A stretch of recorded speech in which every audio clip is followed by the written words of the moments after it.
Boa tarde, tudo bem, amigos? Uma tempestade lá fora, uma lucidez aqui dentro. Não é um bom resumo do que deve ser a nossa vida atualmente? Muitas, seguidas, intensas tempestades estouram lá fora. Raios, trovoadas, chuvas. Mas nós podemos e devemos e precisamos cultivar essa capacidade de paz interior, sintonia, harmonia. Vamos treinando aqui para vivermos bem o que a vida nos trouxer.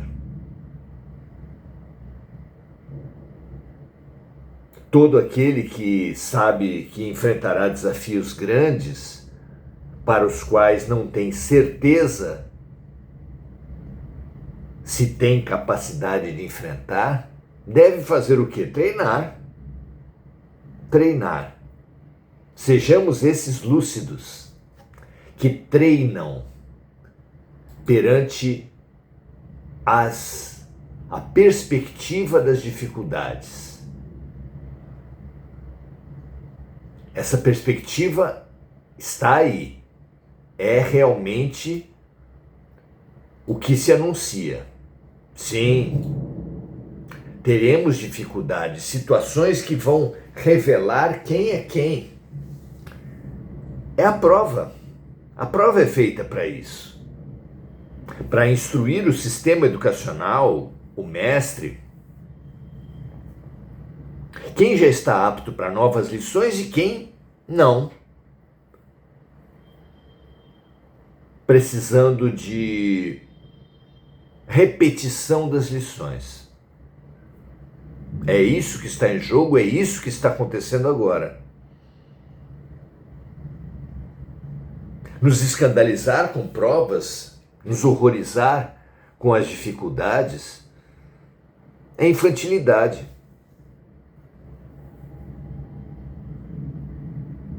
Jesus disse da possibilidade de afastar o cálice, mas reconheceu que é para isso que ele tinha vindo. Mas para isso eu vim a essa hora. Nós precisamos fazer o mesmo. Certa apreensão, certa angústia por saber o que está acontecendo, o que está em jogo, é inevitável. Mas saber que todos encarnamos para isso,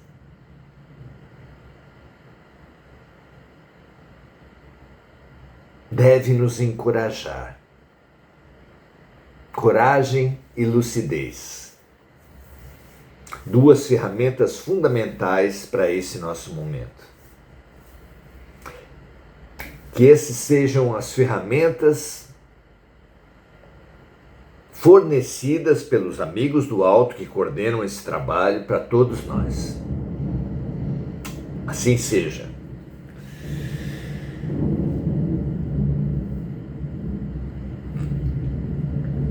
As principais ferramentas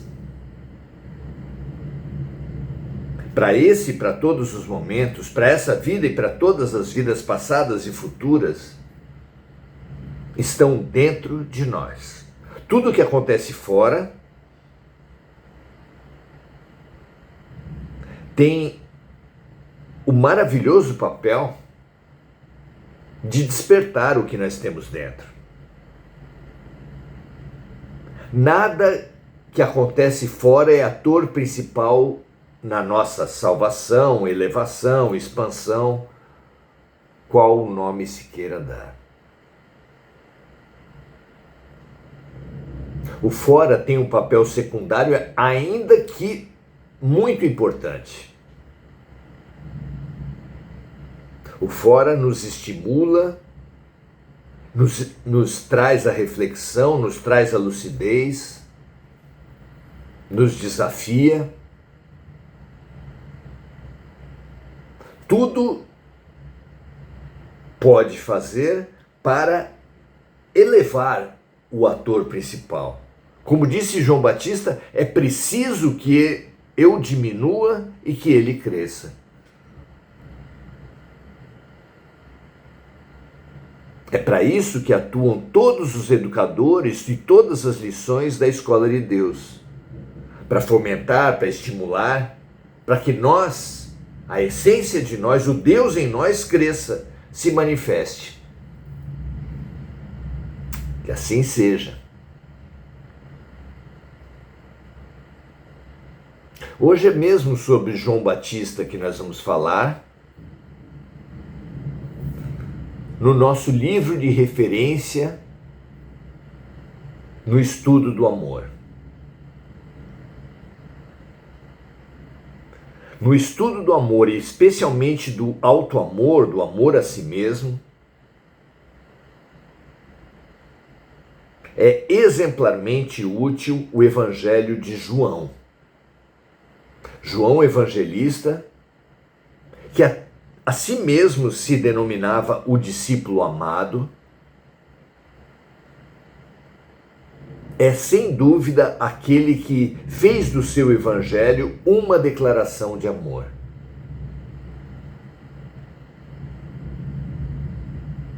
Abaixo de Jesus, abaixo de Maria, é um maravilhoso professor de amor para todos nós. Tomemos então o seu evangelho, prestemos atenção na aula e aprendamos para praticar esse amor libertação, esse amor expansão, esse amor realização. Diz assim no Evangelho de João, capítulo 1, versículo 15. João Batista testificou dele. Merece mesmo uma repercussão, uma percussão, uma sonoplastia solene para isso. João Batista testificou de Jesus e clamou dizendo: este era aquele de quem eu dizia, o que vem após mim é antes de mim, porque foi primeiro do que eu.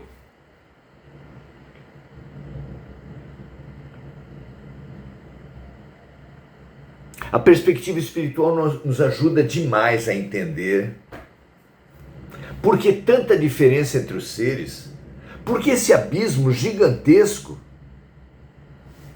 entre nós e os santos, entre nós e os anjos, entre nós e Jesus.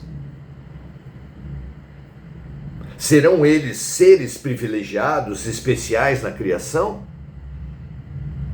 Será Jesus o próprio Deus? Não. Não há privilegiados no processo de criação de Deus.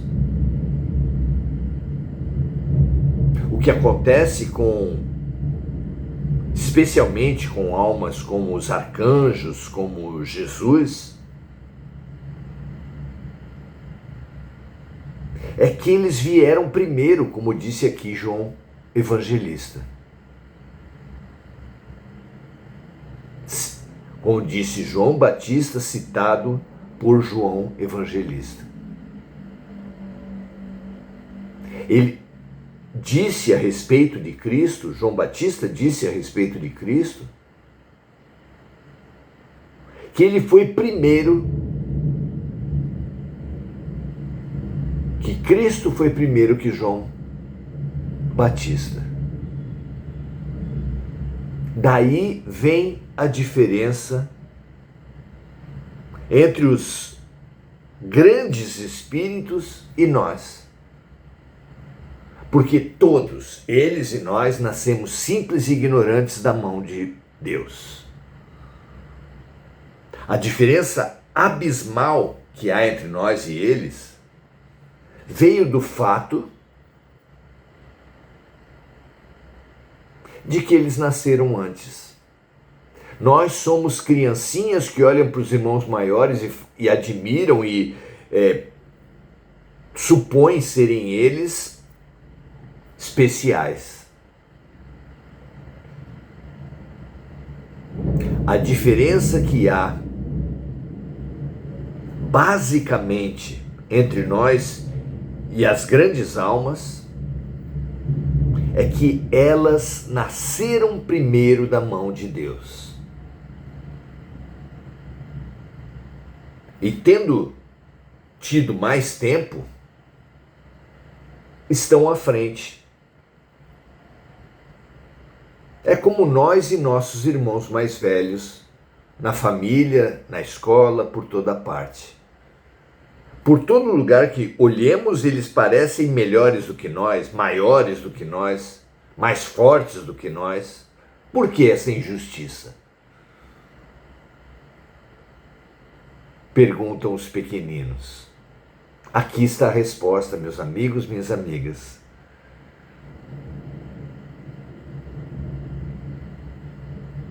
Nosso irmão mais velho ajoelha-se, olha nos nossos olhos e explica: eu estou à frente de vocês pelo simples fato de que eu nasci antes. Por isso eu tenho um corpo maior, por isso eu sou mais forte, por isso eu estou numa lição mais avançada. Por isso eu já aprendi o que vocês ainda não aprenderam. É simples, é justo.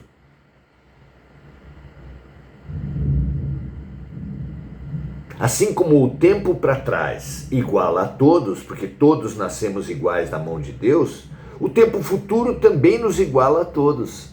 O próprio Jesus disse: vós fareis tudo o que eu fiz e mais.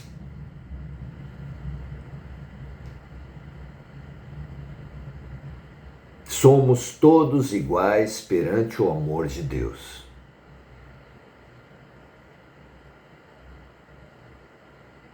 Mas também é bom olhar bem para os irmãos mais velhos para poder decidir o melhor e sofrer menos. Porque avançaremos todos, pelo amor ou pela dor. Mas o projeto de Deus é o projeto do amor. E ele nos traz os santos, os anjos, Jesus, para, exemplificando, nos induzir, nos conduzir para o caminho do amor. Porque Deus, como um pai amorosíssimo, não quer que seus filhos sofram. Não é lógico que seja assim? Todos temos potências da alma.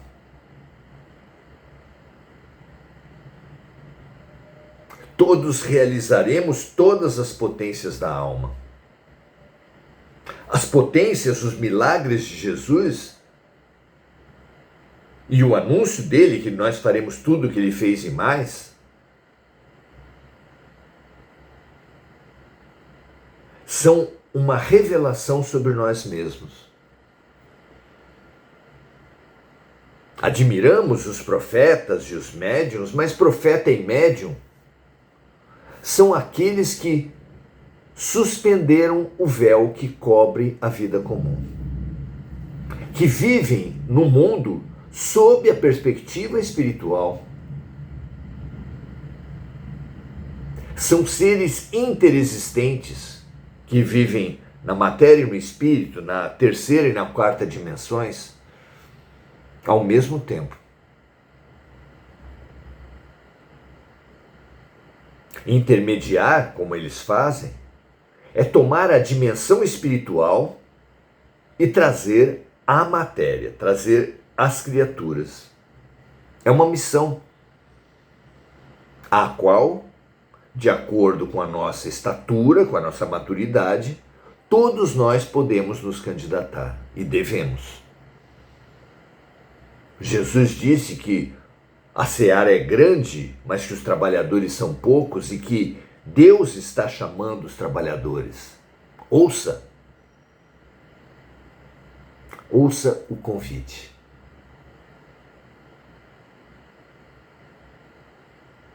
Raros eram os profetas, todos somos médiuns em potencial.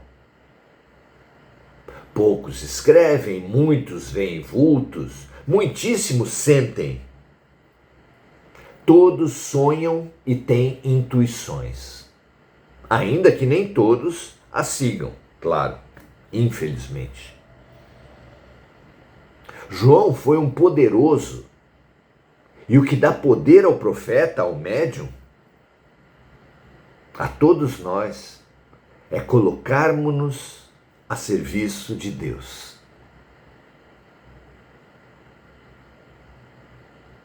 É interagir nos dois planos no sentido do bem,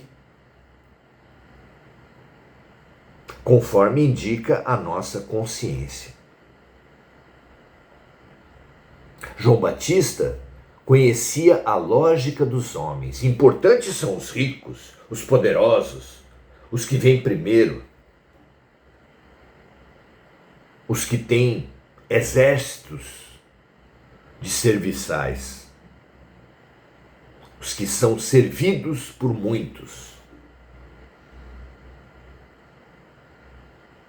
Sabia também a lógica do ego, primeiro eu, depois o meu, só depois os outros.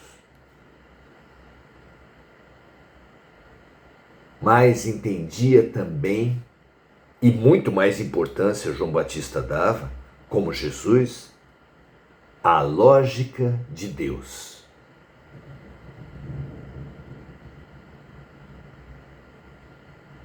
Segundo a qual todo bem vem de Deus.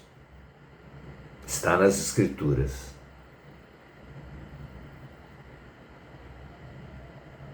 Segundo a qual nós seremos distinguidos uns dos outros por amarmos uns aos outros como Jesus nos amou. Também está nas Escrituras.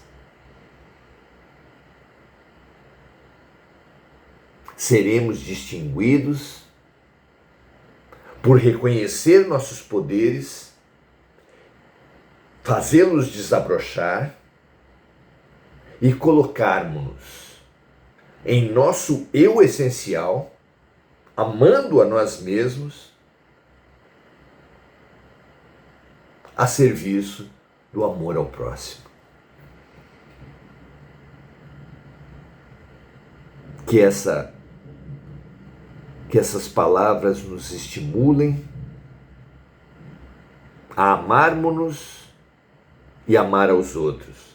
Amar o próximo como a nós mesmos. A amarmos-nos uns aos outros como Jesus nos amou. Muito bom termos a presença de cada um de vocês nessa nossa academia do Espírito.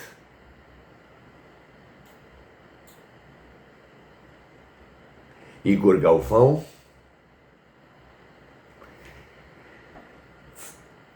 estou olhando de baixo para cima, ele falou que já respondeu a resposta. Vamos pegar de cima para baixo, que é o correto. Enir Cajazeira, dando boa noite a todos. Marco Aurélio Trindade, saudando a boa energia do nosso encontro. Enir Cajazeira fala da chuva muito forte, que foi uma imagem muito sugestiva ao início do nosso contato, que indica que tudo pode estar complicado lá fora, mas que nós enfrentaremos essas complicações muito melhor se tudo estiver pacífico aqui dentro.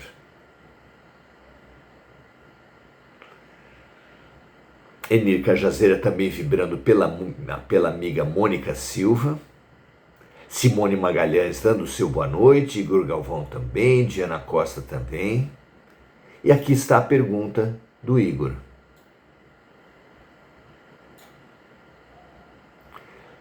Quanto à criação, nascemos depois?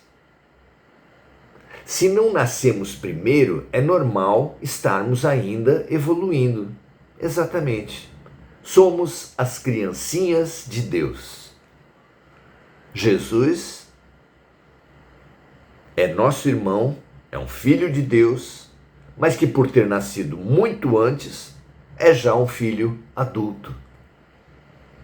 E nós, criancinhas, olhamos o nosso irmão adulto e supomos, na nossa infantilidade, que se trata de um privilegiado, que o Pai ama mais Jesus do que a nós, deu mais dons a Jesus do que para nós, e isso é um desestímulo, e isso é uma mentira. A única diferença que tem entre nós e Jesus não é o Deus em nós. Jesus tem o Deus em si com a mesma força que nós também temos o Deus em nós. A diferença é que o que nós temos em potencial, ele tem em real. Assim como os irmãos mais velhos em geral, em relação aos irmãos mais novos em geral. A diferença é que os irmãos mais velhos realizaram certos potenciais que nos irmãos mais novos estão ainda embrionários.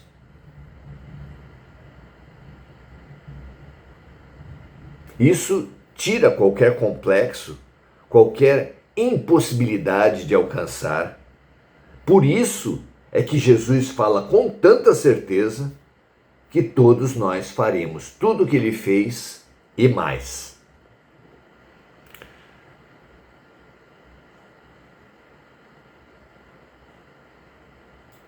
Muito legal.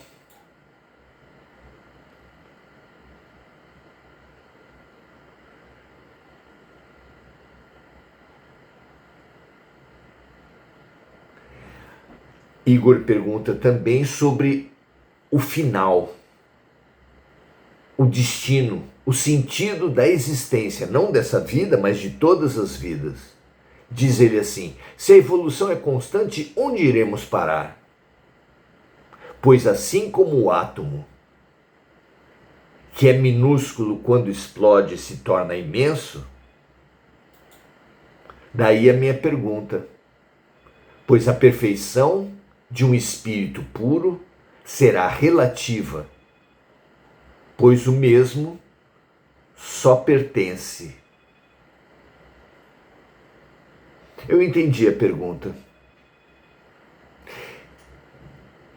Num sentido mais de maior consciência, nós podemos e precisamos admitir que ainda não temos plena consciência do que acontecerá, de qual é o sentido último.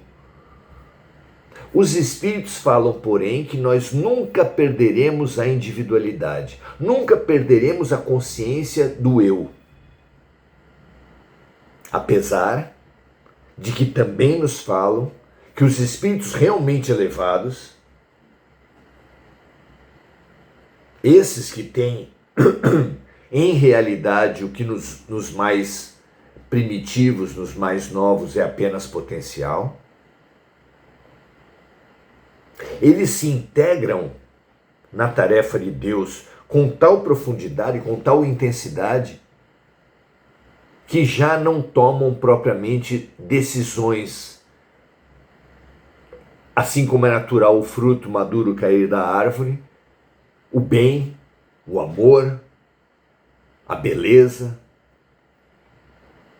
se realizam em seus atos com naturalidade, sem esforço, sem propriamente uma decisão. É impossível para o amor não amar. Até aí eu consigo entender que espíritos arcangélicos, espíritos crísticos, seguem o amor sem sacrifício, sem dificuldade, sem sequer uma decisão. Eles simplesmente não poderiam agir de outra forma. Adoro a história oriental que fala que um mestre e um discípulo caminhavam ao longo do rio, falando sobre a vida. De repente o mestre parou e colheu de dentro do rio um escorpião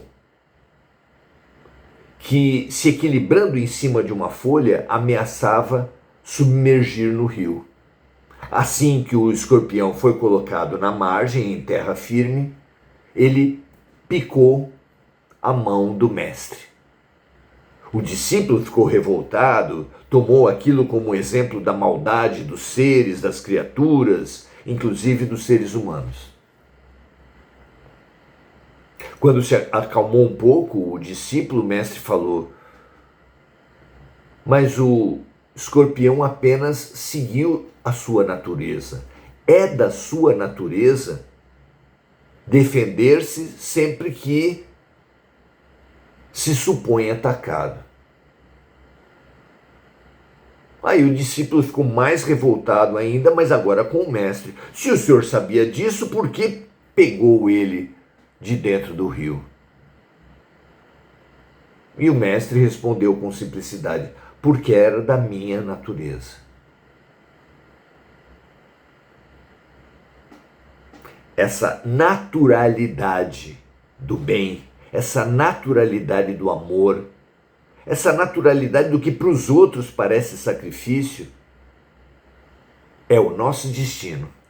Nós que hoje precisamos nos esforçar tanto para conter as nossas más tendências e exercitarmos os nossos melhores talentos. Muito bom. Muito bom ter cada um de vocês aqui. Uma felicidade renovarmos e fortalecermos nossas boas intenções, nossa boa vontade, nossa amizade, nossa vontade de evoluir. Um grande abraço a todos vocês. Compartilhem, espalhem e voltem. Amanhã estaremos juntos em mais um versículo ou dois do Evangelho de João. Venha conosco, é imperdível, é o amor. Até amanhã.